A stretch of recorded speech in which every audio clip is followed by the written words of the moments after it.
ኢትዮጵያ ሀገራችን በፈጠራ በሳይንስና ቴክኖሎጂ የላቀች ሀገር እንድትሆን ባለፉት 5 ዓመታት ትልቅ ስራ እየተሰራ ነው ያለው። በተለይም ክቡር ጠቅላይ ሚኒስትራችን ለቴክኖሎጂ ለፈጠራ ያላቸው ፍላጎት አርቆ ሐሳቢነት እጅግ በጣም የሚደነቅ ነው። ባጭር ጊዜ በዚህ 5 ዓመት ውስጥ እንደ አገር በርካታ የፈጠራ ስራዎች ተሰርቷል። በርካታ ቴክኖሎጂዎችን በዓለም ደረጃ ተወዳዳሪ ማድረግ የሚችሉ ቴክኖሎጂዎችን ተግባራዊ ማድረግ ተችሏል። በአፍሪካ ደረጃ ተወዳዳሪ የሚያደርጉን እንደ AI ተቋም ማቋቋም ብቻ አይደለም፣ እነኛ ተቋማት በርካታ ስራዎችን መስራት ችለዋል። በአፍሪካ ደረጃ ተወዳዳሪ በዓለምም ደግሞ በሚቀጥሉ ዓመታት ተወዳዳሪ ሊያደርግ የአርቲፊሻል ኢንተለጀንስ ስራዎች እየተሰሩ ነው ያለው። በአጠቃላይ የኢትዮጵያ ማህበረሰብ የኢትዮጵያ ሕዝብ ዲጂታል ክህሎት ላይ የላቀ አቅም እንዲኖረው የኢትዮ ኮደር ስልጠና እየተሰራ ነው ያለው። በርካታ ስራዎች እየተሰሩ ነው። ቴክኖሎጂ ወደፊት አሁንም እንደ አንድ መሰረታዊ ፍላጎት ነው፣ እንደ ምግብ ነው፣ እንደ ውሃ ነው፣ እንደ መጠለያ ነው፣ አማራጭ አይደለም። ገንዘብ አሁን አለ ቴክኖሎጂ ማዛወር ትራንስፈር ማድረግ አንችልም። በርካታ ስራዎቻችን ግብርናውን ብንወስድ ጤናውን ብንወስድ መሰረቱ ቴክኖሎጂ እየሆነ ነው ያለው።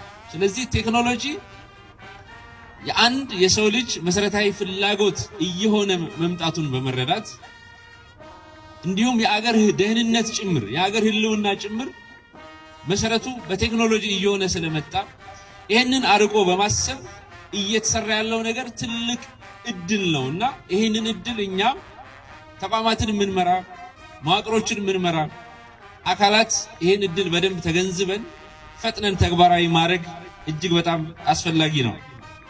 የኢኖቬሽን መሰረት ትምህርት ቤት ነው። የቴክኖሎጂ መሰረት ትምህርት ቤት ነው። ትምህርት ቤት ላይ መስራት ከቻልን ተማሪዎች ላይ መስራት ከቻልን እንደ አገር የምናስበውን በሳይንስ አድቫንስ ማድረግ እንችላለን። በኢኖቬሽን በርካታ ስራዎች መስራት እንችላለን።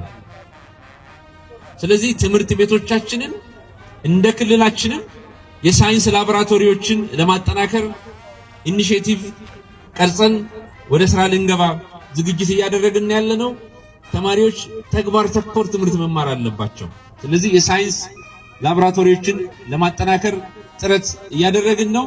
ከዛ ባሻገር ደግሞ በተለይ በኮምፒውተር ላቦችንም እንዲሁ ለማጠናከር ዝግጅት እያደረግን ያለነውና ተማሪዎች የሚሰሯቸውን ቴክኖሎጂዎችን በአጭር ጊዜ ኮፕ ማድረግ እንዲችሉና ለምርምርም ምቹ አቅም መፍጠር እንዲቻል የኮምፒውተር ላቦችንም ጭምር በተለይ ሁለተኛ ደረጃ ትምህርት ቤቶች ላይ ለማጠናከር ሰፊ ዝግጅት እያደረግን ያለነው።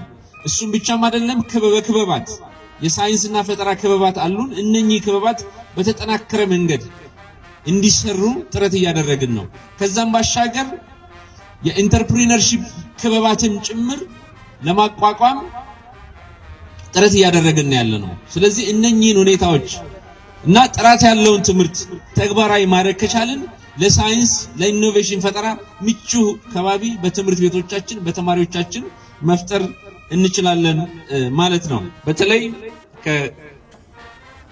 ከፌደራል መንግስት ጋር ከትምህርት ሚኒስቴር ከኢኖቬሽንና ቴክኖሎጂ ሚኒስቴርና እንዲሁም ከስራና ክህሎት ሚኒስቴር ከሚመለከታቸው ተቋማት ጋር ተቀናጅተን በዚህ በሳይንስ ኢኖቬሽንና ቴክኖሎጂ እንደምንሰራ ጭምር በዚህ አጋጣሚ ጥሬን እያስተላለፍኩ በቀጣይ ተቀናጅተን የሀገራችንን ብልጽግና ቴክኖሎጂን መሰረት አድርገን እንድናረጋግጥ ጥሬን አስተላልፋለሁ።